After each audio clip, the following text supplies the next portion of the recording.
students, welcome to you all in BioPoint. In today's segment we discuss about outbreeding devices. In previous segment we already completed with all type of pollination, how pollen transfer from anther to receptive stigma via abiotic and biotic means. तो जो आज का segment रहेगा बेटा outbreeding devices होती क्या है, तो इसको एक्सप्लेन करने से पहले मैं थोड़ा सा एक्सप्लेन आपको बता दूं कि नेचर में मोस्ट ऑफ फ्लावर्स कैसे होते हैं, bisexual and few are unisexual, जिसके अंदर male and female flower sex different आप नोटिस करते होंगे। तो बाइसेक्सुअल फ्लावर की बात करूं कि मेल एंड फीमेल पार्ट एक ही फ्लावर के अंदर है, तो there is more chance of self pollination. Continuous selfing होने की वजह से प्लांट के अंदर जनरेशन आफ्टर जनरेशन कैसे ट्रेड इकट्ठे होते जाते हैं, एक्यूमुलेट होते जाते हैं, poor trade.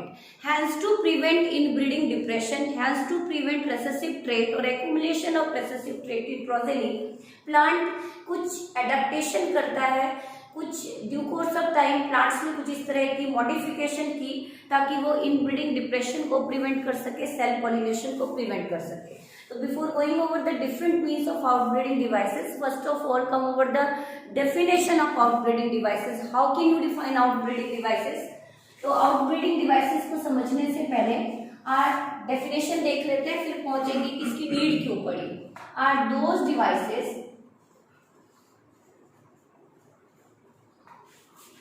operated or you can call generated via plants to prevent self pollination. सीधी सी बात है, सेल्फ पॉलिनेशन को प्रिवेंट कर रहा है, इसका मतलब इसको फेवर कर रहा है, टू प्रिवेंट सेल्फ पॉलिनेशन और टू फेवर क्रॉस पॉलिनेशन। तो आपसे direct to favour cross pollination, या तो वो क्रॉस पॉलिनेशन को फेवर करेगा, इट मीन्स वो सेल्फ पॉलिनेशन को प्रिवेंट करेगा। तो होपफुली आपको ये डेफिनेशन तो क्लियर हो ही गया होगा कि प्लांट किस तरह की पॉलिनेशन चाहता है, क्रॉस पॉलिनेशन चाहता है। वो नहीं चाहता कि खुद की ही पोलन बार बार रिसेप्टिव स्टिग्मा पे जर्मिनेट हो, क्योंकि इससे आने वाली जनरेशन में कैसे ट्रेड एक्यूमुलेट होंगे बेटा, पुअर ट्रेड। तो आउटब्रीडिंग डिवाइसेस की जरूरत क्यों पड़ी देख लेते हैं हम। सिंस ऑल फ्लावर्स या since most of flowers are bisexual, आपकी एनसीईआरटी बाइसेक्सुअल की कई बार टर्म और यूज करती है, hermaphrodite.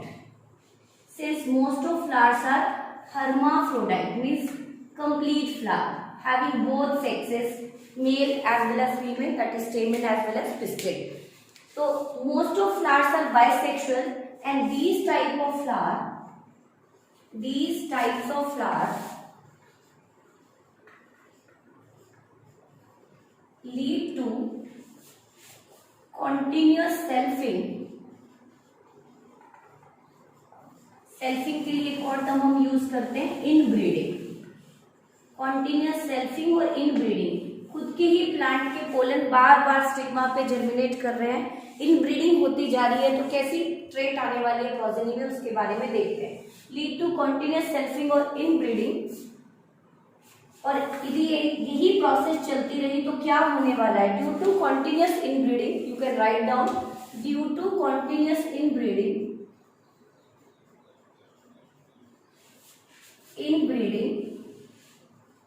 Recessive traits.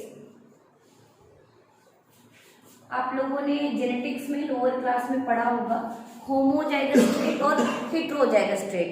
Heterozygous trait में जनरली डोमिनेंट ट्रेट एक्सप्रेस होते हैं बेटा, हम यहाँ पे बात कर रहे हैं रेसेसिव ट्रेट। तो रेसेसिव ट्रेट ऑलवेज किस स्टेट में एग्जिस्ट करती है, होमोजाइगस स्टेट में। तो it lead to continuous inbreeding और रेसेसिव ट्रेट, और यू कैन कॉल होमोजाइगोसिटी। ये क्वेश्चन भी एक बार नेट में आया हुआ है, यदि कॉन्टिन्यूस सेल्फ पॉलिनेशन होता है तो वो प्लांट्स के अंदर किस चीज को लीड करता है, होमोजाइगोसिटी।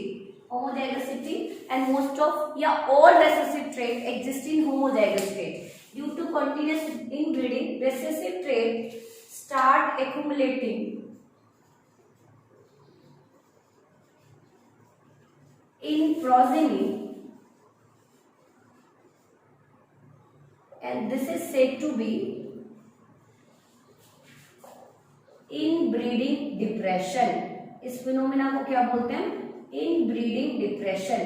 मतलब ट्रेट के अंदर गिरावट आती जा रही है, पुअर ट्रेट एक्यूमुलेट होते जा रहे हैं किसके अंदर? प्रोजेनी में। और कोई भी स्पीसीज नहीं चाहेगी कि उसकी प्रोजेनी पुअर ट्रेट के साथ आए, क्योंकि that progeny can't survive in existing natural condition या एग्जिस्टिंग जो सराउंडिंग कंडीशन है उसमें सर्वाइवल के लिए उसको अच्छे ट्रेड चाहिए, गुड ट्रेड चाहिए, लेकिन ट्रेड्स कैसे होते जा रहे हैं? पुअर होते जा रहे हैं। तो how can you define inbreeding depression? Inbreeding depression like loss of vigor का मतलब fertile power, ability to produce next generation, loss of vigor, loss of resistant power, reduction in productivity। ये सब कैसे ट्रेट नजर आ रहे हैं बेटा आपको? Poor trait. तो यदि प्लांट्स के अंदर कॉन्टिन्यूअस सेल्फ पॉलिनेशन होती है तो उसकी विगर, फर्टाइल पावर भी लॉस्ट हो रही है, रेजिस्टेंट पावर भी लॉस्ट हो रही है, इवन प्रोडक्टिविटी भी लॉस्ट हो रही है। तो क्या कोई प्लांट चाहेगा कि उसके अंदर इस तरह के पुअर ट्रेट आए? Hence to prevent inbreeding depression plant कैसी डिवाइसेस जनरेट कराता है या कैसे डिवाइसेस ऑपरेट किए हुए हैं प्लांट्स ने, और उन सब डिवाइसेस को किस कैटेगरी में डाला गया? Outbreeding devices. Hence to prevent inbreeding depression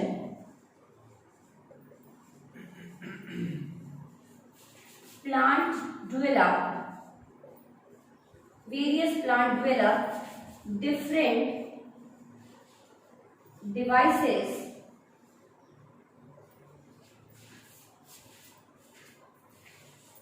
and these all devices called outbreeding devices।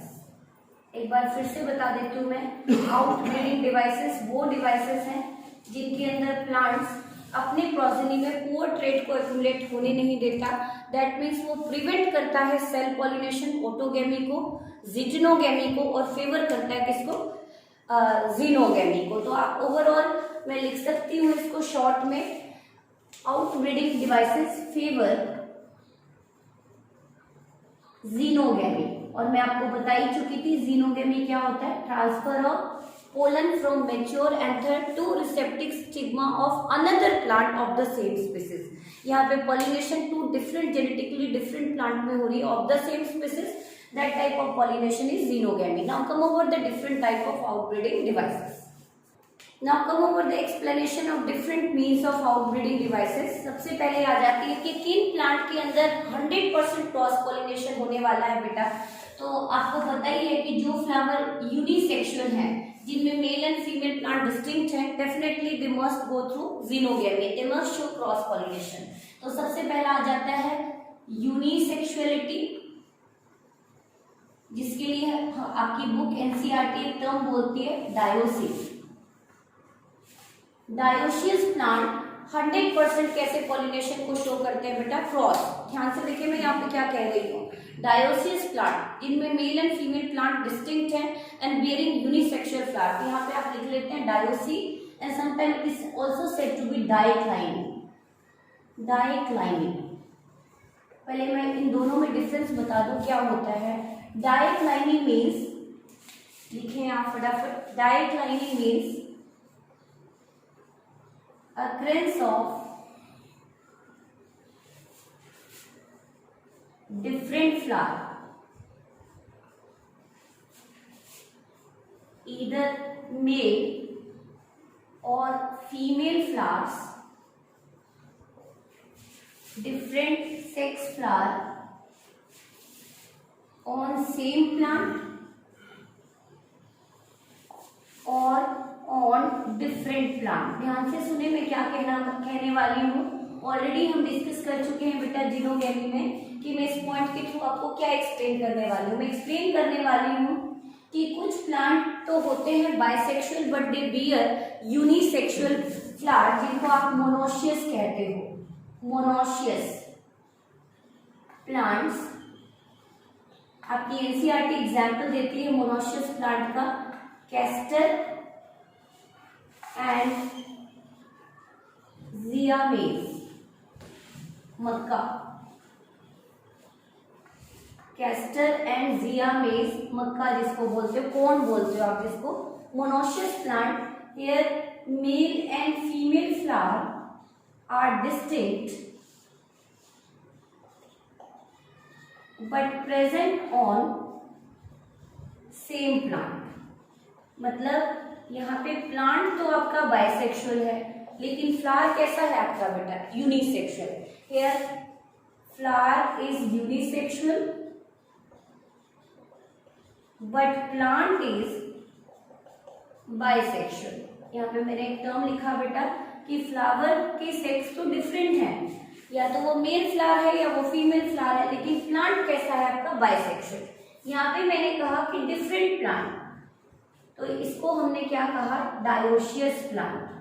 Dioecious plant, here male and female plant are distinct and bear respectively staminate and pistillate flower। staminate किसको कहते हो आप, male flower को, और pistillate किसको कहते हो आप, फीमेल फ्लावर को। and the classical example of that type of plant papaya and date palm हम पढ़ चुके हैं। इवन जब मैंने आपको हाइड्रोफिली पढ़ाया था तो मैंने वेलिस्लेरिया भी आपको एग्जाम्पल दिया था। एग्जाम्पल है आपका classical example papaya, date palm, ये सब कैसे एग्जाम्पल है बेटा आपके। तो डायोशियस प्लांट तो 100% किसको फेवर करने वाला है, 100%। यूनिट में क्वेश्चन भी आता है कि कौन से प्लांट 100% जीनोगेमी क्रॉस पॉलिनेशन को फेवर करेंगे, तो 100% फेवर जीनोगेमी। किसको फेवर करने वाले, जीनोगेमी को। लेकिन जो मोनोशियस प्लांट है they prevent autogamy, ability to prevent autogamy, क्योंकि फ्लावर ही सेपरेट है लेकिन वो प्रेजेंट किस पे है बेटा, सेम ही प्लांट पे। Prevent autogamy but can't geitonogamy, geitonogamy, geitonogamy हमने पढ़ा था। Geitonogamy is genetically autogamy. इसमें आप क्या देख रहे हैं कि फ्लावर के सेक्स तो डिफरेंट है लेकिन प्लांट कैसा है आपका, बाइसेक्सुअल। तो यूनिसेक्सुअल फ्लावर ज्यादा से ज्यादा किसको फेवर करते हैं बेटा, क्रॉस पॉलिनेशन को। तो आपसे क्वेश्चन पूछा जाए, name the plant which 100% prevent self pollination, तो आप डेफिनेटली क्या लिखने वाले हैं, डायोशियस प्लांट। और डायोशियस प्लांट के हमने क्या टर्म यूज किया, डायसी, डायोसी। और डाइक्लाइनी का मतलब होता है, dicliny include both monoecious plant as well as dioecious plant. तो आपको कंफ्यूज नहीं होना चाहिए, both term are pretty much same, both prevent self pollination, लेकिन मोनोशियस प्लांट सिर्फ ऑटोगेमी को प्रिवेंट करते हैं, जिटेनोगेमी को प्रिवेंट नहीं करते। Clear. Now the next one, now come over second outbreeding devices, dichogamy. सबसे पहला हमने पढ़ लिया बेटा डायोसी और यूनिसेक्सुअलिटी। सेकेंड डिवाइसेस पे आ जाते हैं, यूनिसेक्सुअलिटी, डाइक्लाइनी और डायोसी। डायोसी आपकी एनसीईआरटी कहती है किन प्लांट्स को कहती है, जो यूनिसेक्सुअल फ्लावर बियर करते हैं और प्लांट भी यूनिसेक्सुअल होता है। Now come over the second mean और second method to prevent self pollination is dichogamy. Dicho means different time maturity of stamen and pistil. जहाँ पे स्टेमन एंड पिस्टिल की जो मेच्योरिटी अराइज हो रही है बेटा वो डिफरेंट टाइप पे हो रही है। तो क्या करेगा ऐसा इस टाइप के फ्लावर को हम देखने वाले हैं। तो आपकी एनसीईआरटी कहती है dichogamy means are those outbreeding devices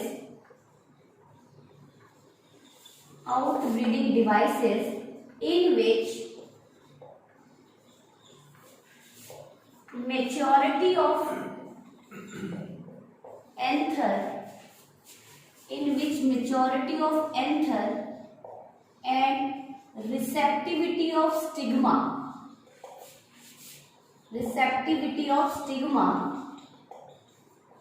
is not synchronized। आप जब एनसीईआरटी की रीडिंग लेंगे तो एनसीईआरटी डायरेक्ट ऐसी लाइन यूज कर रही है बेटा कि जो आपकी एंथर है और स्टिग्मा की जो मेच्योरिटी है नॉट सिंक्रोनाइज्ड, मतलब both स्टेमन and pistil mature at different time interval. यदि मैं लेमैन लैंग्वेज में कहूँ तो दोनों की जो मेच्योरिटी है वो अलग अलग टाइम के इंटरवल पे अराइज हो रही है। That 100% favour again cross pollination, क्योंकि मैं कहूँ कि एंथर मेच्योर हो चुका है, पोलन रिलीज कर रहा है, लेकिन स्टिग्मा में मेच्योरिटी ही नहीं आई, तो डेफिनेटली भले ही पोलन उस पर डिपॉजिट हो भी जाते हैं एनी हाउ, तो स्टिग्मा उसकी जर्मिनेशन को अलाउ नहीं करेगा and there is no chance of self pollination. Clear? अभी अभी हमने प्रीवियस सेगमेंट में भी पॉलिनेशन इन साल्विया पढ़ा भी था। आपने वहां देखा था कि एंथर में मेच्योरिटी आ चुकी थी लेकिन स्टिग्मा में रिसेप्टिविटी नहीं आई थी। तो देख लेते हैं इस डाइकोगेमस फ्लावर को, फ्लावर को हमने 2 कैटेगरी में डिवाइड कर दिया, प्रोटोएंड्री एंड प्रोटोगाइनी। नाम से क्लियर है बेटा, प्रोटो का मतलब होता है अर्ली, प्रोटो मीन्स अर्ली, जिसमें किसकी मेच्योरिटी पहले आ रही है, एंड्रोशियम की as compare to gynoecium. First of all write down the definition and then come over the example. Protandry means type of dichogamy in which stamen या in which anther mature earlier than the stigma attain receptivity, मतलब stigma ने receptivity attain भी नहीं की, उससे पहले ही anther mature होके बैठ चुका है, पोलन बना चुका है, और लेकिन स्टिग्मा में मैच्योरिटी नहीं आई। तो ऐसे प्लांट के एग्जाम्पल हैं, आप पढ़ ही चुके हैं, मैंने आपको एंटेमोफिली स्पेशल मैकेनिज्म भी पढ़ाया था, लिवर मैकेनिज्म और turn pipe mechanism, Salvia and the another example is सल्फ्रा। तो अपनी प्रोजेनी के अंदर गुड ट्रेट, रेशियल ट्रेट को मेंटेन करने के लिए प्लांट कुछ इस तरह की एडेप्टेशन करता है। Now come on the protogyny in which stigma attain receptivity, मतलब स्टिग्मा पहले मैच्योर हो गया, रिसेप्टिविटी अर्लियर देन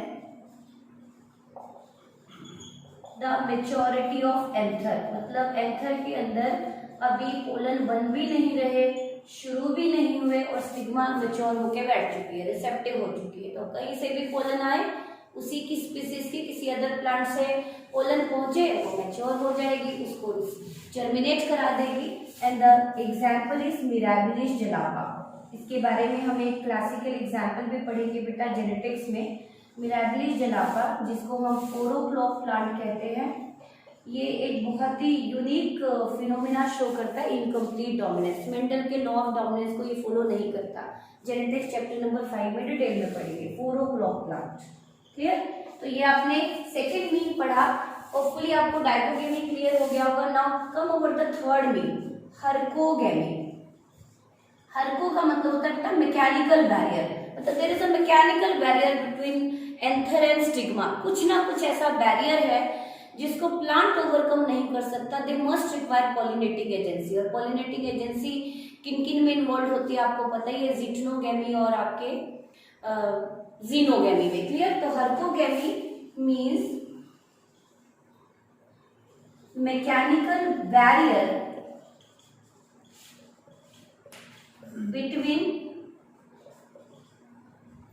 एंथर और you can call pollen, between anther और पोलन। किस किस के बीच में मैकेनिकल बैरियर है? Between pollen and receptive stigma. Receptive stigma और पोलन के बीच में या मेल एंड फीमेल पार्ट के बीच में कोई बैरियर है जिसको नॉर्मली प्लांट ओवरकम नहीं कर सकती। They must require pollinating agency. तो ज्यादा चांस किसके बढ़ जाते हैं? क्रॉस पॉलिनेशन के। For example in Calotropis, Calotropis जिसको आप मिल्क वीड भी कहते हैं, आक प्लांट भी कहते हैं, जिनमें से वाइट कलर का मिल्की प्रोडक्शन होता है जो कार्डियोग्लाइकोसाइड होता है, टॉक्सिन होता है बेटा। तो in Calotropis and orchid plant pollens reside in pollinia. Pollens किसमें प्रोड्यूस होते हैं? पोलिनिया में पैक्ड होते हैं। तो जब तक ये पोलिनिया की बस्टिंग ही नहीं होगी तब तक पॉलिनेशन कैरी आउट नहीं होगा। और ये बस्टिंग कौन कराते हैं? इंसेक्ट कराते हैं। Reside in pollinia and this pollinia is transferred to the stigma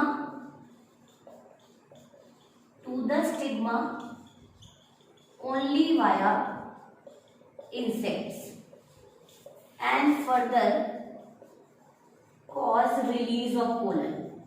तो इस तरह के प्लांट्स ने कुछ एडेप्टेशन की। आपको पता ही है कैलोट्रोपिस आपका जनरली जेरिक हैबिटेट का प्लांट है, जहां ऑलरेडी वेजिटेशन बहुत कम है और कंडीशन कैसी है बेटा? हार्श। और यदि ऐसी एरिया में प्लांट्स के अंदर पुअर ट्रेट एक्युमुलेट होंगे तो प्लांट की सर्वाइवल मेंटेन नहीं रहेगी। Helps to maintain good trait in progeny, Calotropis plant ने अपने पोलन्स को कहाँ पैक्ड करा दिया? पोलिनिया के अंदर। And there is a barrier between stigma and pollen, और उस बैरियर को कौन ओवरकम कर रही है? Pollinating agency. Hence ensure cross pollination। ज्यादा चांस किसके बन रहे हैं? क्रॉस पॉलिनेशन के। Now come over other means of outbreeding devices which favor cross pollination।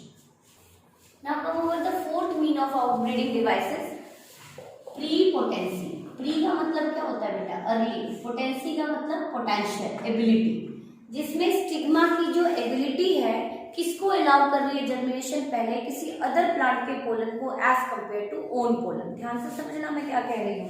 मैं कह रही हूँ कि यहाँ पे स्टिग्मा के ऊपर खुद के एंथर के भी पोलन डिपॉजिट हुए और किसी दूसरे प्लांट के भी पोलन डिपॉजिट हुए ऑफ द सेम स्पीसीज। अलग अलग स्पीसीज की बात नहीं हो रही। तो किसको जर्मिनेशन पहले अलाउ करेगा? किसी दूसरे प्लांट को, क्योंकि प्रोजेनी में किसके चांस होंगे? वेरिएशन आने के। तो prepotency is the ability of stigma.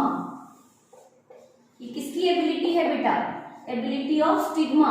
इसको मार्क करें कि ये किसकी एबिलिटी को एक्सप्लेन कर रही हूं मैं? स्टिग्मा की एबिलिटी को। Is the ability of stigma to allow the germination of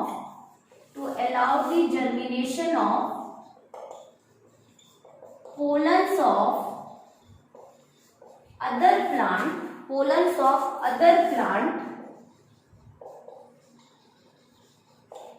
of the same species as compared to own pollen। अपने पोलन, क्योंकि खुद के पोलन को यदि जर्मिनेशन दे दिया तो again it lead to continuous selfing and after certain generation it lead to inbreeding depression. इसीलिए स्टिग्मा ने एक ऐसी एबिलिटी डराइव की, इवॉल्व की कि वो किसके पोलन को पहले जर्मिनेशन दे, किसके पोलन को पहले शुगर दे, बोरॉन दे अदर प्लांट के पोलन को, ताकि किस चीज को इंश्योर कर सके? जीनोगेनी को। And this type of adaptation is found in apple and grape. Grape plant में और एप्पल प्लांट में स्टिग्मा कौन सी टेंडेंसी शो करती है बेटा? प्रीपोटेंसी शो करती है। Now come over the most important topic of outbreeding devices, self incompatibility। मैं ऑलरेडी आपको ऑफलाइन क्लास में एक्सप्लेन कर चुकी हूँ कि किसकी टेंडेंसी होती है। ये भी टेंडेंसी स्टिग्मा की ही होती है और बच्चे कंफ्यूज कर जाते हैं कई बार। तो ये सबसे इम्पोर्टेंट है बेटा, बोर्ड पॉइंट ऑफ व्यू के लिए भी इम्पोर्टेंट है और नीट पॉइंट ऑफ व्यू के लिए भी इम्पोर्टेंट है। तो इस पर प्लीज थोड़ा सा फोकस कीजिएगा आप लोग। क्या आपको समझ आ रहा है? Self incompatibility. इनकॉम्पेटिबल का मतलब रिजेक्ट, खुद के ही पोलन को रिजेक्ट कर दे। कॉम्पेटिबिलिटी का मतलब एक्सेप्टेबल। ये कॉम्पेटिबल है, एक्सेप्टेबल है। तो आप ध्यान से सुने, मैंने दोनों की मीनिंग बता दूं। What do you mean by compatibility? Compatibility का मतलब होता है एडजस्टेबल, और you can call acceptable. Acceptable हो उसके लिए हम टर्म क्या यूज करते हैं? कॉम्पेटिबिलिटी। और मैं कहूँ कि ये कॉम्पेटेबल है मेरे लिए, फिट है, ये फिट है, एक्सेप्टेबल है, फिट है, एडजस्टेबल है। और यहाँ पे मैंने कह दिया इनकॉम्पेटिबल। इनकॉम्पेटिबिलिटी मीन्स रिजेक्टेबल, कि मैं इसको एक्सेप्ट नहीं कर सकती, ये बहुत इनकॉम्पिटेबल है, नॉन एक्सेप्टेबल है मेरे लिए, अनफिट है, क्योंकि मैं खुद के ही पोलन को बार बार जर्मिनेट कराते जाऊं तो मेरे आने वाली जनरेशन में कैसे ट्रेट आएंगे, poor, and that plant can't survive over the earth. तो बहुत ही यूनिक फिनोमेना है। पहले इसकी डेफिनेशन पे चलते हैं, फिर थोड़ा सा हम नेक्स्ट सेगमेंट देखेंगे। Self incompatibility is the genetical tendency, और you can call genetical phenomena और genetical tendency of stigma.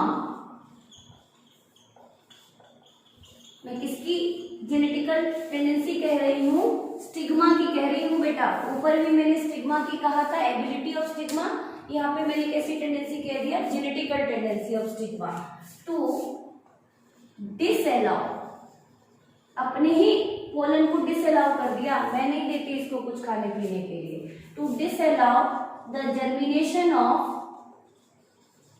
Own pollen, अपने ही पोलन को खाना पीना देने से मना कर दिया, क्योंकि यदि बार बार अपना ही पोलन जर्मिनेट करता रहा तो आने वाली जनरेशन में डेफिनेटली रेसेसिव ट्रेट आने वाले हैं। बहुत ही यूनिक टेंडेंसी है स्टिग्मा की, और इस फिनोमिना को आपने क्या कह दिया? Self incompatibility, genetical tendency of stigma to disallow the germination of own pollen.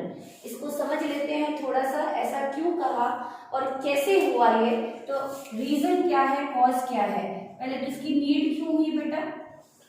To prevent inbreeding depression, we already discuss inbreeding depression, क्योंकि मैं इसको अलग से थोड़ा सा डिटेल करवाऊंगी, क्योंकि कई बार 2-3 मार्क्स का क्वेश्चन आपके बोर्ड में आ जाता है। नीड और कॉज क्या हुआ, ये हुआ क्यों, या अराइज ड्यू टू, किस वजह से ये टेंडेंसी आई स्टिग्मा में?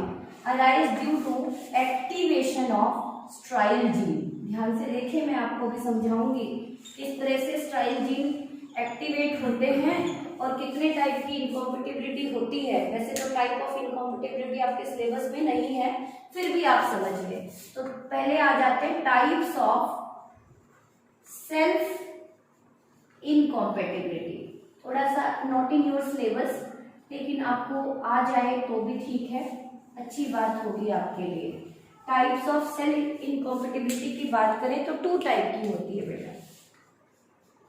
सबसे पहले आ जाता है स्पोरोफिटिक सेल्फ इनकॉम्पेटिबिलिटी, SSI, और GSI, gametophytic self incompatibility. First of all write down sporophytic self incompatibility, incompatibility बार बार लिखना पड़ रहा है इसको, कोई बड़ी सी स्पेलिंग है। GSI gametophytic self incompatibility. फिर से आ गए हम स्पोरोफाइट और गैमेटोफाइट, जिसमें बच्चों को बहुत प्रॉब्लम होती है, ये क्या है गैमेटोफाइट, क्या है स्पोरोफाइट। तो मैंने आपको ऑलरेडी बता दिया था कि प्लांट में जब तक मियोसिस नहीं चलती तब तक हम उस जनरेशन को स्पोरोफाइट कहते हैं, और जो मियोसिस से जो भी जनरेशन प्रोड्यूस होती है हैप्लॉइड जनरेशन, उसको हम गैमेटोफाइट कहते हैं। तो थोड़ा सा आप देख लें कि ये मैंने ले लिया है स्टिग्मेटिक सरफेस, और ये है लॉन्ग होलो स्टाइल, और ये है एक बल्जिंग पार्ट जिसको आपने कहा ओवरी, और ओवरी में हमने बना दिया ये प्लेसेंटा, और प्लेसेंटा से कनेक्ट कर दिया ओव्यूल, ओव्यूल कंटेनिंग एम्ब्रियो। इस पे डिपॉजिट करा दिया मैंने बेटा पोलन, करा दिया। अब ये प्लांट, खुद की प्लांट का भी पोलन हो सकता है, किसी अदर प्लांट का भी पोलन हो सकता है। तो थोड़ा सा देख लेते हैं। हमने जब पोलन पढ़ा था बेटा, तो हमने पढ़ा था कि discontinuous layer is in time, और बाहर वाली जो डिसकंटिन्यूअस लेयर है उसको मैंने क्या कह दिया था? Exine, and this interrupted part is said to be germ pore, ऐसा मैंने आपको बताया था। और मैंने आपको बताया था कि ये जो एक्साइन है, ये एक्साइन कौन बनाता है बेटा? टेपिटम बनाता है। Tapetum is the part of anther, और एंथर कैसा टिश्यू है आपका? स्पोरोफिटिक। इसका मतलब एक्साइन आपका कैसे नेचर का होगा? स्पोरोफिटिक ओरिजिन होगा। फिर से बता देती हूँ, एक्साइन जो आउटर मोस्ट इंटरप्टेड पार्ट है पोलन का, it is formed of sporopollenin, और स्पोरोपोलिनिन किन्होंने रिलीज किया था? यूबिस ग्रैन्यूल ने, और यूबिस ग्रैन्यूल किसने रिलीज किया था? टेपिटम ने, and tapetum is the innermost multinucleated polyhedral cell of anther, और एंथर किसका पार्ट है बेटा? स्पोरोफाइट का। तो एक्साइन की जो ओरिजिन है वो कैसी है? स्पोरोफिटिक ओरिजिन है, और जो इंटाइन दिख रही है आपको continuous layer, it is of due to pectocellulosic nature है, मैंने आपको बताया था, एक्साइन स्पोरोपोलिनिन, और मेरा intine is pectocellulosic nature, pectin plus cellulose, और ये किसने बनाया है? वेजिटेटिव सेल ने, and vegetative cell formed after meiotic division, that means it is a part of gametophyte. So can you call intine gametophytic origin? Hopefully आपको ये point जरूर clear हो गया होगा कि क्यों मैं यहाँ पे बोली कि एक्साइन आपका स्पोरोफिटिक ओरिजिन फॉलो करता है, इंटाइन आपका गेमेटोफिटिक ओरिजिन फॉलो करता है, क्योंकि एक्साइन आपके टेपिटम ने बनाया है और इंटाइन आपके वेजिटेटिव सेल ने बनाया है, लार्ज वेजिटेटिव सेल जिनके अंदर फ्लोट कर रहे हैं मेल गैमेट्स। क्लियर है आपको? तो अब आप देखें कि स्टिग्मा पे कौन लैंड कर चुका है? पोलन। यदि स्टिग्मा एक्साइन को अनफिट मान ले कि मैं नहीं जर्मिनेशन देती इसको, तो ड्यू टू एक्साइन यदि पोलन जर्मिनेट नहीं हो रहा, that type of incompatibility is said to be sporophytic self incompatibility. और कई बार पोलन जर्मिनेट कर गए हैं, उसमें से पोलन ट्यूब बाहर निकल गई है, लेकिन अब ये कह रहा है कि मैं नहीं देती जर्मिनेशन, ये पोलन ट्यूब तो मुझे अच्छा नहीं लग रहा। स्टिग्मा ने किसको डिसअलाउ कर दिया? पोलन ट्यूब को फर्दर ग्रो नहीं होने दिया। इसका मतलब वो किसके लिए अनफिट हो गई? Pollen tube, and pollen tube is the extension of intine. तो उस तरह की इनकॉम्पिटिबिलिटी को क्या बोलेंगे हम? गेमेटोफिटिक। तो you can write down sporophytic self incompatibility arise when stigma reject exine. किसको रिजेक्ट कर दे? एक्साइन। एक्साइन को रिजेक्ट कर दे, लैंड करते ही बोले ना मैं नहीं देती इसको कुछ भी न्यूट्रिशन, तो ऐसी इनकॉम्पिटिबिलिटी को क्या बोलेंगे? सेल्फ। लेकिन थोड़ा बहुत न्यूट्रिशन दे चुकी है, पोलन जर्मिनेट कर चुका है, पोलन ट्यूब बन चुका है, पोलन ट्यूब बनने के बाद कह रही अब नहीं होगी फर्दर न्यूट्रिशन, इसका मतलब किसको रिजेक्ट कर रही है वो? Pollen tube, and pollen tube is the extension of intine. तो जीएसआई सेल्फ इनकॉम्पिटिबिलिटी ये किसकी? Arise when stigma disallow pollen germination after the formation of pollen tube, after the formation of pollen tube। ये concept थोड़ा सा deviated था बेटा syllabus से कि कितने टाइप की सेल्फ इनकॉम्पिटिबिलिटी होती है, होपफुली आपको क्लियर हो गया होगा, एसएसआई और जीएसआई। अब थोड़ा सा डायग्राम समझ लेते हैं कि क्या मैं यहाँ पे एक्सप्लेन करूंगी आपको। देखें आप ध्यान से, मैंने कहा कि ये फ्लावर है बेटा, ये क्या है? सॉरी, थोड़ा सा इसको इरेज ही करते हैं फिर एक्सप्लेन करेंगे। थोड़ा सा समझ लेते हैं बेटा, ये क्वेश्चन यदि आपके नेट में आ जाए तो आप कैसे कवर करेंगे। सपोज मैं यहाँ पे एक प्लांट बना रही हूँ और इसके एक्सिलरी बर्ड से ये फ्लावर ओरिजिनेट हो रहे हैं, सॉरी लीफ ओरिजिनेट हो रहे हैं, और यहाँ से फ्लोरल एक्सिस निकला और ये मैंने बना दिया स्टेमन, और ये बल्जिंग ओवरी स्टाइल, और ये मैंने बना दिया क्या? स्टिग्मा। क्लियर?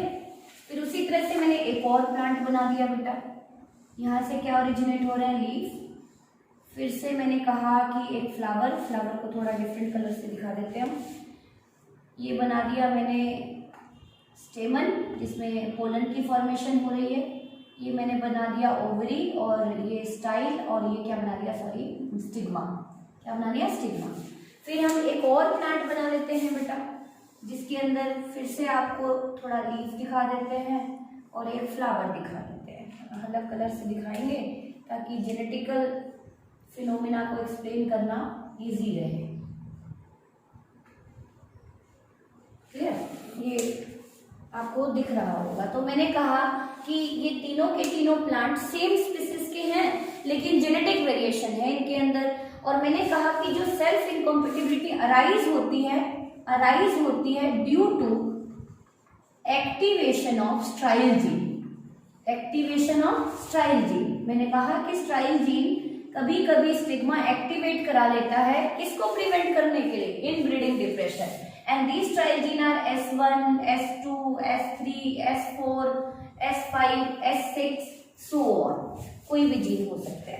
तो मैंने कहा कि इस प्लांट के अंदर जीन है S1, S2, ठीक, S1, S2 जीन। इसके अंदर है बेटा S3, S4, इसके अंदर है S5, S6। जैसे आप लिखते हैं ना जेनेटिक्स में ट्रेट लिखते हैं, capital T capital T, capital T small T, small T small T, ऐसा आपने 10th में पढ़ा है। और जब इस जीन को सेग्रीगेट करोगे गैमेट फॉर्मेशन में, तो एक गैमेट में जाएगा टी और एक गैमेट में जाएगा कैपिटल टी। उसी तरह से इसको सेग्रीगेट करोगे तो कैपिटल टी स्मॉल टी, इसको सेग्रीगेट करोगे तो स्मॉल टी, ऐसा ही कॉन्सेप्ट चलता है आपका। जीन सेग्रीगेट होते हैं, अलग अलग होते हैं at the time of gamete formation and each gamete receive one allele, समझिए प्योर फॉर्म में। तो मैंने कहा कि इसमें कौन से जीन एक्टिवेट हो गए बेटा, S1, S2, क्लियर। तो एंथर ने क्या बनाया, पोलन बनाया। एंथर ने क्या बनाया, पोलन बनाया। मियोसिस से पोलन बने हैं, तो आपने कहा कि इसमें कौन से जीन है, S1, S2 जीन है, एलील क्या है, S1, S2। तो एक पोलन में पहुंचा S1, दूसरे में पहुंचा S2, क्लियर पॉइंट। स्टिग्मा में भी, ये इसी प्लांट का फ्लावर है, तो स्टिग्मा में भी कौन से जीन है, S1, S2। जब ये पोलन इसके ऊपर डस्ट ऑफ होगा बेटा, ध्यान से देखें, मैं पोलिनेशन करा रही हूँ, एंथर में पोलन बन गए हैं और मैं इसको डस्ट ऑफ करा रही हूँ, स्टिग्मा के ऊपर डस्ट ऑफ करा दिया। तो S1 ने भी इसको आइडेंटिफाई कर लिया, S2 ने भी इसको आइडेंटिफाई कर लिया और इसको रिजेक्ट कर दिया। It lead to 100% rejection. ध्यान से देखें, 100% रिजेक्शन, क्लियर पॉइंट। फिर अब मैं इसको देख लेती हूँ, इसको थोड़ा सा चेंज कर दूं मैं, सपोज मैं कर दूं इसको मैं कर देती हूँ कौन से जीन, S2, S3। इसको मैंने कौन सा जीन दिखा दिया, S2, S3। जीन एक है, जीन के अंदर एलील कितने हैं बेटा, 2 है। ध्यान से देखें, इसके अंदर हम पोलन बनाएंगे तो एक पोलन में क्या पहुंचा, S2, दूसरे में क्या पहुंचा, S3, बन गए पोलन, मियोसिस से बने हैं। Each gene segregate at the time of gamete formation. अब ये किस पे लैंड करेंगे बेटा, ये स्टिग्मा पे लैंड करेंगे, दैट इवेंट इज पॉलिनेशन। ध्यान से देखें, यहाँ पे नहीं करा रहे हम लैंड करा रहे हैं यहाँ पे, इस प्लांट की बात कर रही हूँ मैं, क्योंकि सेल्फ इनकॉम्पेटिबिलिटी इस प्लांट में अपीयर हुई है। इसका स्टिग्मा अनफिट हो चुका है, अपने पोलन को रिजेक्ट कर रहा है कि मैं नहीं देती इसको जर्मिनेशन। देख लो आप, 100% रिजेक्शन हो चुका है। कोई पॉलिनेटिंग एजेंसी आई और इस पोलन को उड़ा के ले आई इसकी स्टिग्मा पे, देखिए आप, S2 वाले को भी ले आई, S3 वाले को भी ले आई। तो S2 इसमें भी था, इसमें भी S2, इसको क्या कर दिया इसने, रिजेक्ट। लेकिन जैसे ये वाला पोलन आया, ये वाला पोलन आया बेटा, ठीक है, S3, तो इसको क्या कर दिया, जर्मिनेशन। तो ये इस प्लांट के लिए कितने परसेंट इनकॉम्पेटेबल हो गई, 50%। तो ए प्लांट के लिए, खुद के प्लांट के लिए कितने परसेंट रिजेक्शन शो कर रही है, ये मैं 100% रिजेक्शन किसकी बात कर रही हूँ, स्टिग्मा की। किसके लिए, अपने ही एंथर के पोलन के लिए। लेकिन बी प्लांट के लिए ये कितने परसेंट रिजेक्शन शो कर रही है, 50%। फॉर ओन प्लांट कितने परसेंट रिजेक्शन शो कर रही है, 100%। फॉर प्लांट बी कितने परसेंट रिजेक्शन शो कर रही है बेटा, 50% रिजेक्शन, 50% रिजेक्शन। ये बड़ा ही इंटरेस्टिंग है, हालांकि आप ये हायर क्लास में पढ़ते हैं। अब देखें, मैंने इसमें कहा कि इसमें जीन है S3, S4। इसमें कौन सा जीन है, S3, S4। बना देते हैं हम फिर से एंथर में पोलन, S3 भी बन गया एक पोलन बन गया S4 एलील के साथ। एलील, एक जीन में 2 एलील होते हैं, दोनों पहुंच चुके हैं अलग अलग किसके अंदर, पोलन्स के अंदर। अब आप देखें, अब ये पोलन आ रहे हैं उड़ के कहाँ पे, स्टिग्मा पे। S3 वाला भी आ गया, S4 भी आ गया, अपने आप तो आया नहीं, पॉलिनेटिंग एजेंसी लेके आया है, इसका मतलब जीनोगेमी चल रही है, ठीक। अब यहाँ पे कौन से जीन एक्टिवेट हुए थे, S1, S2। लेकिन जो लैंडिंग प्लेटफॉर्म पे जो पोलन पहुंचे स्टिग्मा पे, वो कौन से एलीलिक कॉन्स्टिट्यूशन के साथ पहुंचे, S3, S4। इसका मतलब ये S3 वाले को भी जर्मिनेट कराएगा, S4 वाले के लिए भी जर्मिनेट कराएगा। इसका मतलब ये 100% एक्सेप्ट कर रहा है किसके पोलन को, सी प्लांट को। थर्ड लिखें for plant C, for plant C ये क्या शो कर रहा है, 100% compatibility, 100% compatibility, no rejection, no rejection. तो ये था आपका कंप्लीट कॉन्सेप्ट बेटा कि प्लांट ने किस किस तरह की डिवाइसेस ऑप्टेन की। ऐसे हेटेरोस्टाइली भी है, कई बार फ्लावर की बात करें तो स्टेमन की पोजीशन ऊपर होती है, स्टिग्मा की पोजीशन नीचे होती है, या कई बार प्लांट में स्टेमन बहुत नीचे होता है, स्टिग्मा बहुत ऊपर होता है, तो देयर इज नो चांस। लिख ही लेते हैं उसको भी, last one, last outbreeding devices हेटेरोस्टाइली। हम डिस्कस कर रहे हैं इसको हेटेरोस्टाइली। हेटेरो का मतलब अलग अलग, होमो का मतलब same. हेटेरोस्टाइली means flower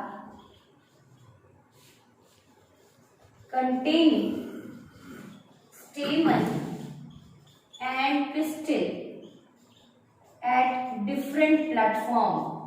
different platform की बात कर रही हूँ बेटा मैं यहाँ पे, ध्यान से सुने। जैसे मैंने ये बनाया, ये मैंने बनाया कोई भी प्लांट का थैलेमस और कैलिक्स, उसके ऊपर हमने बना दिए ये कोरोला, क्लियर। एक और ये फ्लावर बना देती हूँ मैं, ये कैलिक्स, और ये मैंने बना दिए कोरोला, क्लियर। तो इसमें मैंने बनाया कि जो स्टिग्मा है वो बहुत ही ऊपर है और जो स्टेमन है वो बहुत ही नीचे है। तो देयर इज मोर चांस, हालांकि there is chance of self as well as cross pollination, लेकिन ज्यादा इंसेक्ट्स यदि लैंड कर गए, पोलन को यहाँ पे लैंड करा दिया, तो ज्यादा चांस किसके बनते हैं, क्रॉस के। उसी तरह से मैं कहूँ कि स्टिग्मा बहुत ही इंसर्टेड है और जो एंथर है, स्टेमन है, वो बहुत ही एक्सपोज्ड है। तो अलग अलग प्लेटफॉर्म पे है, तो हमने क्या टर्म यूज किया, हेटेरोस्टाइली। तो होपफुली आपको क्लियर होगा कि आउटब्रीडिंग बहुत इंपॉर्टेंट टॉपिक है बेटा, ध्यान से समझ लें आप। 3 नंबर का क्वेश्चन आपका बोर्ड का बनता है और निट में भी कई बार एक क्वेश्चन तो डेफिनेटली इस टॉपिक से आता ही आता है। तो आउटब्रीडिंग डिवाइसेस, हमने उन डिवाइसेस को कहा जिन्होंने प्लांट के अंदर किस पॉलिनेशन को प्रिवेंट कराया, सेल्फ को, और किसको फेवर कराया, क्रॉस को। कितने फैक्टर हमने डिटेल में पढ़े, 6, but the most important factor is self incompatibility. Hopefully आपने एंजॉय किया होगा। Thank you so much.